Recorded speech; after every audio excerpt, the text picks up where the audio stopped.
السلام علیکم۔ Monsoon system Rajasthan کے راستے سندھ میں داخل، کراچی سمیت سندھ بھر میں تیز گرد آلود ہوائیں چلنے کا امکان، کمزور عمارتیں گرنے کا خطرہ، وارننگ جاری۔ کیا آپ حالات حاضرہ سے آگاہی حاصل کرنا چاہتے ہیں؟ خبر کے پیچھے چھپے اصل حقائق جاننا چاہتے ہیں تو ابھی سبسکرائب کیجئے جلمل پاکستان کو اور ساتھ ہی گھنٹی کے نشان پر کلک کر دیں۔ آپ کو بتاتے چلیں کہ کراچی میں آج ہفتے کو ہلکی سے معتدل بارش کا سلسلہ وقفے سے جاری رہنے کا امکان ہے، جبکہ شہر میں کل اتوار کی صبح 10 بجے سے تیز اور موسلادھار بارش کا سلسلہ شروع ہو سکتا ہے۔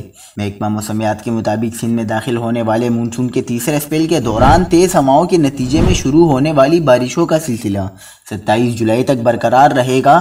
رین الرٹ کے مطابق متوقع بارشیں اربن فلڈنگ کا سبب بن سکتی ہیں۔ کراچی میں 24 سے 26 جولائی کے دوران اکثر مقامات پر تیز ہواؤں اور گرج چمک کے ساتھ بارش کا امکان ہے۔ میٹ آفس کے مطابق تیز ہوائیں چلنے سے کمزور عمارتوں کو نقصان پہنچ سکتا ہے۔ کراچی میں کم از کم 50 اور زیادہ سے زیادہ 200 ملی میٹر بارش برس سکتی ہے، جبکہ بجلی گرنے کے واقعات بھی رونما ہو سکتے ہیں، لہٰذا شہری بلا ضرورت گھر سے باہر نہ نکلیں۔